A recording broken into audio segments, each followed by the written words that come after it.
As many of you may already know, Japan loves to evolve things and create something new.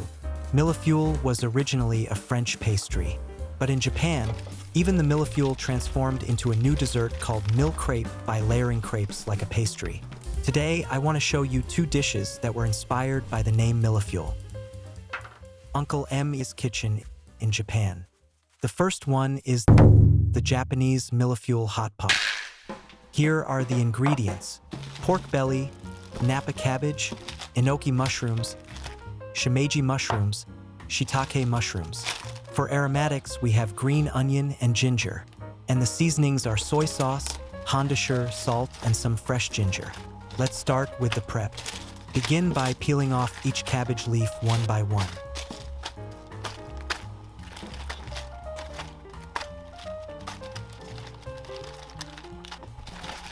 Next, straighten the slices of pork and cut them to match the size of the cabbage leaves.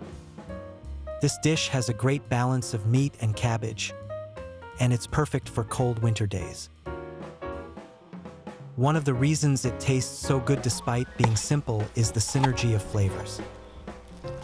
Pork and Japanese dashi go incredibly well together. If you want extra flavor, adding mushrooms or green onions makes it even better. Cut the enoki in half. Even after boiling, they keep a nice crunchy texture. For shiitake, we're not decorating them for looks. These cuts help the flavor soak in better. For shimeji, I'm using some that I separated and froze earlier, so I'm adding them as they are. Normally, just break them into bite-sized pieces and you're good. For this video, I'm adding mushrooms because they look great on camera. But honestly, all you really need are pork and Napa cabbage. A simple hot pot that's gentle on your stomach and your wallet during winter. You may be wondering what happens to the tough cabbage core.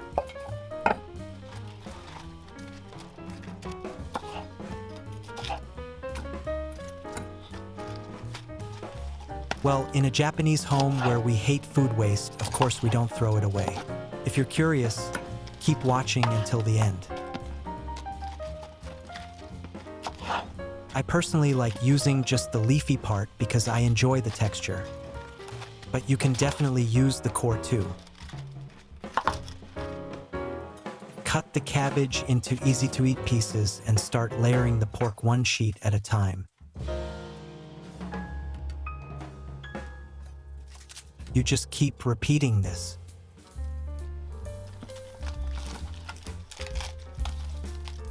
It's so simple that even beginners can make it easily. By layering it like millefeuille, you can enjoy pork and cabbage together in every bite.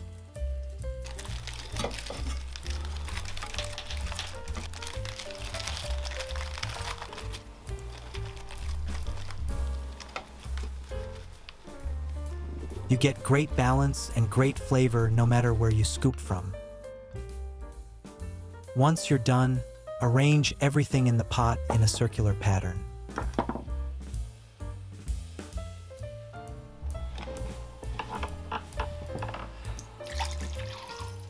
Now let's make the soup. Add 2 cups of water. And the 3rd cup will be for seasoning. Here comes the usual hondasher. The flavor will get stronger as it simmers, so adjust as you go.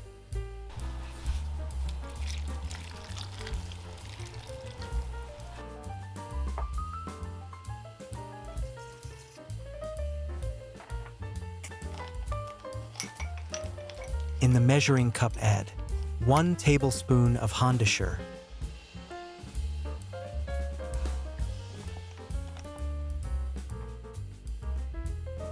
20 milliliters of soy sauce, 10 milliliters of sake. Sake is not essential, but adding a little softens the pork aroma and makes the whole dish taste even better. Mix well and pour it into the pot.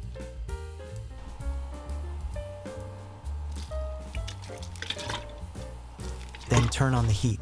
Once it starts simmering, we prepare the green onion. Cut the white part into thin strips.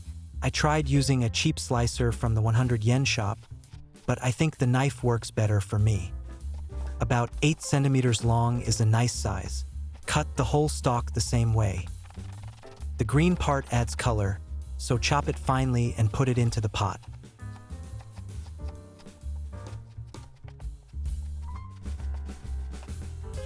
While this is simmering, here's a quick tip. Napa cabbage is packed with nutrients that help keep your skin clear. And pork contains natural amino acids that work perfectly with bonito broth. When these umami components combine, the flavor becomes incredibly rich.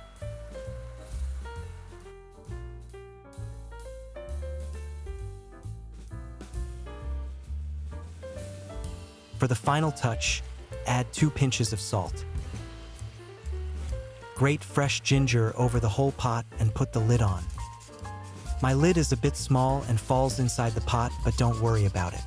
Once you reach this point, time will finish the rest and make it delicious.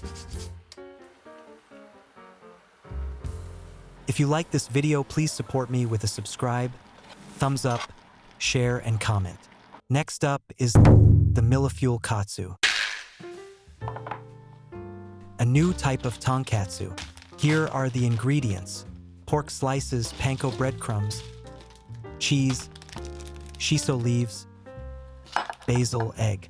Also flour, salt, and pepper. For a side, in Japan we usually have finely shredded cabbage and lemon, but this time, since we are stuffing a lot inside, we won't use it. For the sauce, just like in tonkatsu restaurants, it's recommended to grind sesame seeds into the sauce. First, wash the shiso leaves and basil. Remove the water and roughly chop. You could just layer them whole, but chopping brings out more aroma. About 2 centimeters is a good size.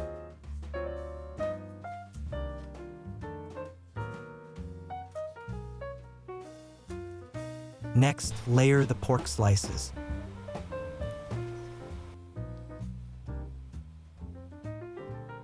Two slices first, then shiso on top.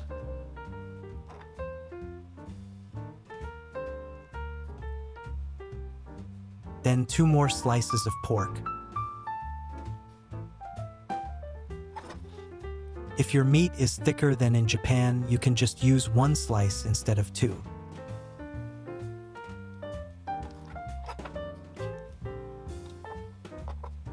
Repeat the process and add the basil the same way.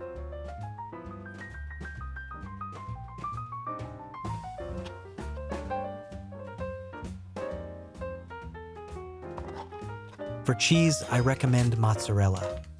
It balances the flavors nicely. Cheddar or Gouda might be a bit too strong. Millefeuille is French, and we're using Italian ingredients like basil and mozzarella. I think it's amazing how Japanese people take the best from other countries and make it their own. If you think this is too much work, you can just put a little filling between 1 slice of pork and roll it. Easy to eat in stick form. Once the pork is ready, season with salt and pepper. Then we follow the normal tonkatsu process. Flour, egg, panko. Make sure to do it in this order. Coat all the pieces like this.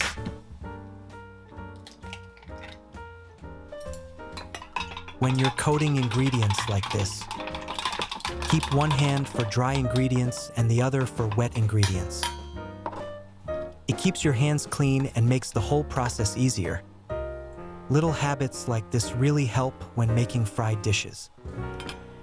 And speaking of keeping your hands clean, check out this tong. The shape is a bit unusual, right? This is a super handy tool that's been trending in Japan recently. We call it a fingertip tong. Keeps your fingers clean, and it's perfect for picking up thin slices of meat one by one.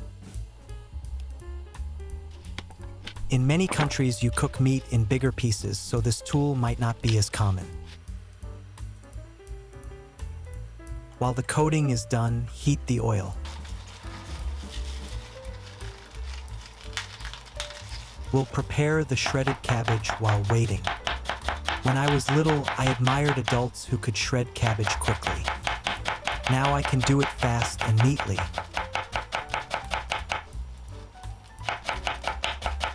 I wish I could tell my younger self, if you admire something and work at it, you can do it. If it's your first time shredding cabbage, be careful with the knife and go slow. You'll get faster naturally.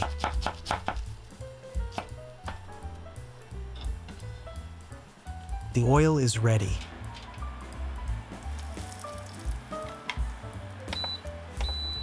We'll fry the katsu at a low-medium temperature around 160 degrees Celsius. Cook slowly until golden brown. Take it out briefly.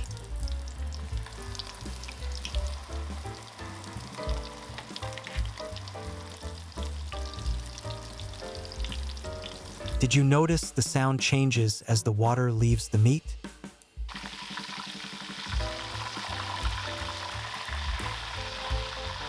Fry all pieces the same way. Then raise the oil to 170 to 180 degrees Celsius. Fry the first batch again for 30 seconds to 1 minute. The first fry already cooks the meat through with residual heat. Double frying makes it crispier and removes excess oil.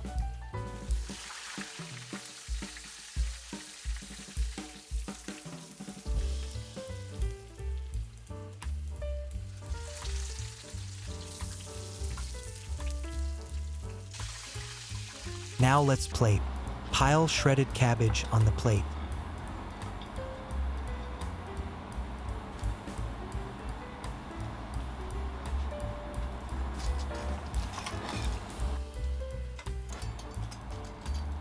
Slice the katsu. Listen to that sound. Check out the beautiful layers inside. Among all the ingredients I added,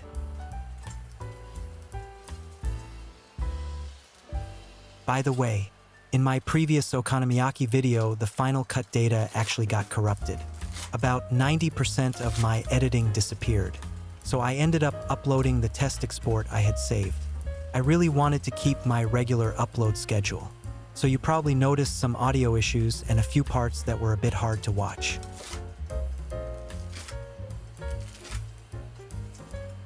Shiso is my favorite. Put the sliced katsu on the plate and drizzle your favorite dressing on the cabbage. This time I used a sesame-based dressing that goes well with tonkatsu. Then pour some sauce on the tonkatsu too, and it's done. In Japan, hot pots aren't just about cooking, they're a way to share a meal with family and friends. When you serve the ingredients from the pot onto individual plates, everyone can see the colors and layers. This Millefeuille Hotpot is like a little work of art, with the pork and cabbage stacked carefully. As you plate it, the flavors from the broth soak into each layer, making every bite delicious. It's common in Japanese culture to enjoy the presentation as much as the taste. Even simple ingredients can feel special when arranged nicely. Watching the steam rise and the layers come together is part of the experience. It's a cozy, communal way to enjoy a meal, especially during cold winter days. Serving from the pot to the plate keeps the tradition alive and lets everyone appreciate the care put into the dish.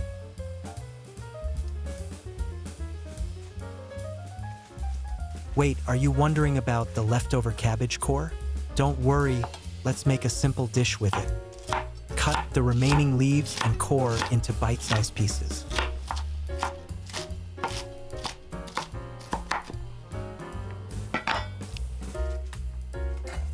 I didn't measure the weight, but if you did, you could put it directly into a storage bag or container. Add about 1/5 the weight of the cabbage in salted kelp. Massage it in. Add a pinch of salt. If you have powdered kelp stock or kombucha powder, add it too. Kombucha has been around in Japan since the Edo period. It became powdered around 1918. Overseas, kombucha is often very different. I didn't know that. Mix everything well and let it sit 2 hours to 1 day. Even the tougher parts of the cabbage become delicious. Thanks for watching until the end. Last time, I didn't get many comments on okonomiyaki, so please leave a thumbs up, comment, and subscribe. Your comments always make me really happy.